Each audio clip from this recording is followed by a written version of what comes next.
Reality, in so many ways, is well beyond our capacity to grasp.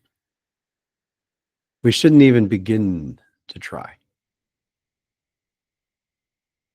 To start with a sense that we are dramatically restricted within our senses. We are spiritual beings learning to be human still.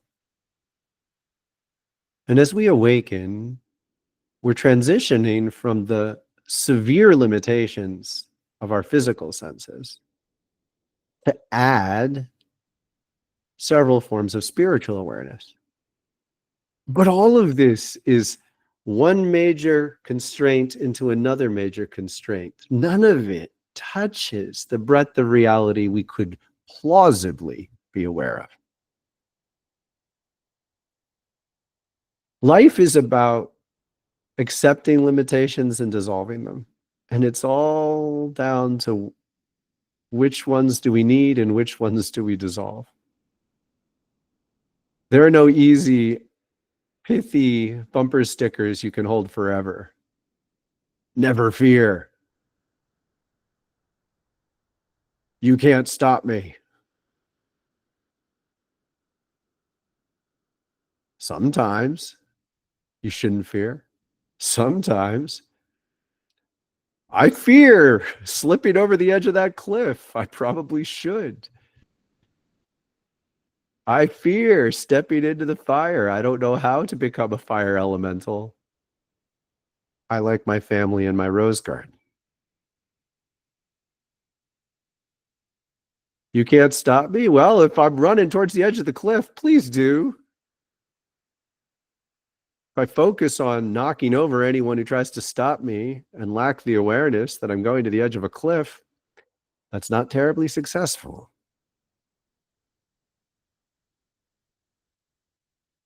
So the art of transitioning from the physical sensations to the spiritual, paranormal layers of awareness first involves getting good at knowing what we don't know. Getting good at recognizing the major pressures we're under. Not resolving them, not fixing them, not controlling them, just identifying them clearly. To practice this broad awareness works in several simple ways. Practice this. You wiggle two fingers on either side of your peripheral vision. You practice seeing them at the same time. You walk down a street, lift your head up. See the line between the horizon and the foliage, the trees and the buildings. Allow the breadth of vision to become more normal. This was normal for thousands of years. Thousands of years of humans put this kind of vision first. You kept a broad vision when you moved around. You wanted to know if a tiger was approaching, if there was water over there, and maybe that's a sign of a berry patch. You kept a broad vision as your normal standard. When people started to watch specific details, that was someone who didn't work in a field. Everyone worked in a field until a king had the power to take taxations of grain and feed several artisans to do extremely specific things, which probably looked frivolous to everyone else. Nobody could write until somebody could tax enough grain to feed that person to work at something that didn't make food. And those people who wrote and wove carefully detailed works of art changed their vision to look at details. Details became their norm. They stopped seeing what was happening on either side of them. They stopped seeing broadly. And so when we began to transition from a physical senses into a paranormal awareness, we first have to confront the fact that we've severely retarded our physical awareness. As a mass culture, we've hurt ourselves. I am one of the most extreme examples of this. Everyone in my family is an academic, and this is what I got. Severely impaired vision. I read for hours a day throughout all my childhood. And the consequence of that is I lost the ability to see this way by nature. I lost the instinct to see broadly. And so when I moved from physical into spiritual awareness, I had a tremendous advantage because my physical focus was so that it was beautiful to enter a world where I felt open. I felt empowered. I felt like I was learning things that no one else recognized. And one of the first necessities of stepping in to a paranormal awareness is to just relax, stop freaking out, and learn. What's going on? Let's just place the many different challenges we're under. Because the reason most people can't afford to be aware on the paranormal planes is because you become so overwhelmed by what you see that you lose the ability to function. On a practical level, this needs a name: the spiritual awareness curse. People become more aware and they start realizing that there are poisons in the bread. So now you can't go out to eat a sandwich. People become more aware and they start realizing that karmic forces attract us to the same karmic challenges, and we begin to see every individual through a lens of what energy they carry. We start measuring people in ways we didn't used to measure them. All of a sudden, you don't feel comfortable ordering clothes from China because you know how they were made. All of a sudden, you feel uncomfortable wearing anything that's plastic. All of a sudden, you recognize every politician is bought. Everything around you gains a depth, and your ability to see with depth becomes a bit of a curse because now you don't trust anything. And this lack of trust becomes debilitating, and we start to feel like a wreck. The necessity of moving through this phase of spiritual awakening, where we transition from the restriction of an old way of perceiving the world into a broader awareness where we see depth and color and resonance and hue, and we feel vibration, is that we have to get good fast. We have to get good at what we can get good at to turn this incredible vision into an advantage. And if we don't turn it into an advantage quickly, we begin to drown in the number of stimuli and the many different things we recognize. And one of the most immediate challenges of this is this involves a lot of no. No, I don't want to get drunk. I feel like shit in the morning. No, I don't want to eat that bread. I know it has pesticides and poison genetics in it. No, I don't want to wear these clothes. They smell of formaldehyde and plastic is getting in my bloodstream through my skin. No, I don't want to ride in that vehicle for too long. I begin to feel sick. No, I don't want to go to that movie. It involves too much violence. No, I don't want to go to your birthday party. No. And it gets so lonely.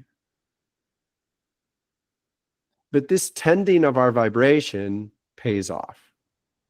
Because once you tend your vibration just enough, you begin to cultivate a resonance that gets a little louder. And once it gets loud enough, you begin to magnetize other people based on this. And this has to be the first priority of an awakening awareness, because you need to feel something positive in the heart of this chaos. You're still going to see the multiple levels of toxicity and burden and poison to many aspects of mainstream life. You're still going to see it. It's still going to hurt you to know that their children are watching so much television, that their children are learning to hate each other from mainstream entertainment that is reaching them unfiltered.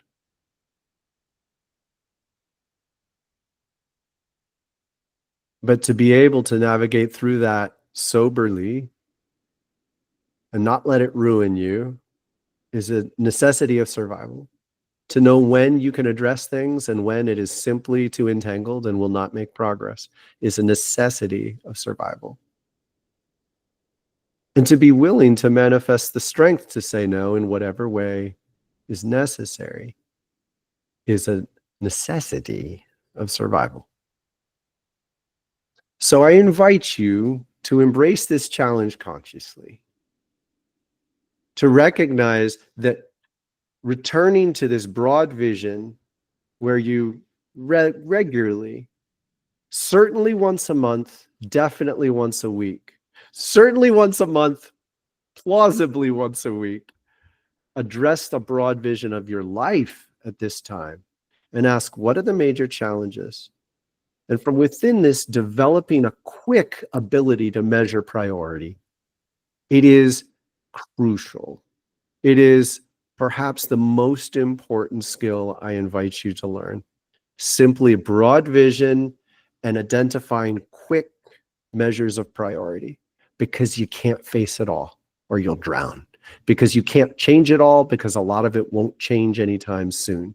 Because you can't even invest in changing some of it, or it will ruin your ability to work on the things that are going to offer more progress. And from there, we scale. We address the top 3 priorities rhythmically. Every day, I awaken and I address the top 3 priorities of my day. I've tried 5, I've tried 10, 3. I make 3 priorities, and I make everything else kind of like move through a bit of a chaos field.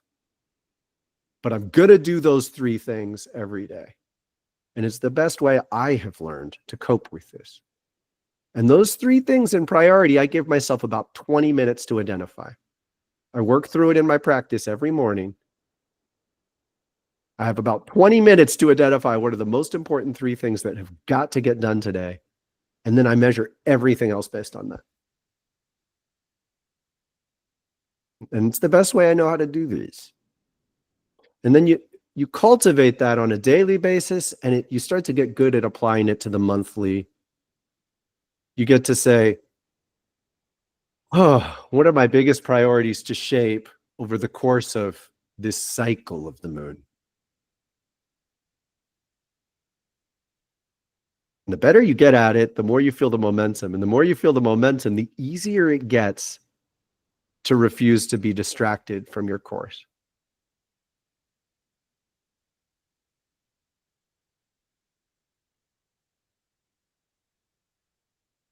And within this, a dynamic conversation emerges between you and spirit about what's important and what isn't. And sometimes you're going to have to let your conscious priorities get bumped aside by the imperative to heal something. It's going to budge and push out your dream of making this or this or this. And it's going to say, you've got to address this from your past. It's going to keep harassing you. It's been harassing me 3 times this week. I'm soberly acknowledging that my spirit is trying to get my attention, and I'm going to make it one of my top 3 priorities. And as we do that, it doesn't feel like we're being dragged backwards anymore. It feels like we're coping with the biggest messes in our life. And as we do that, we start to get a little bit of a presence of time. Now I start to add the 4th, 5th, and 6th priorities as a back burner thing.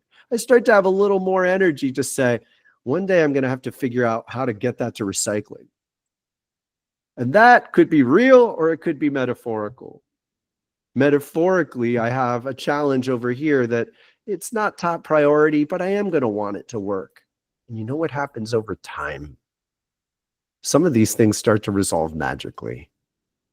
My father shows up and says, oh, by the way, I'm headed to the recycling center. You got anything for me to take? And no stress. Now, that's one of the simplest versions, working through family members, but life has a lot of family that we don't necessarily accept.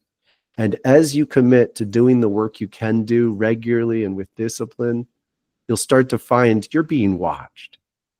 Spirit knows the challenges you're under and will help you a little bit more than you ask for, as long as you build the discipline. As long as you build the discipline to put what's most important first. And when you don't know what that is, the first priority is to learn. When you don't know what help you need, the first priority is to ask for help. That's one of the top 3 things for today and for this week and for this month.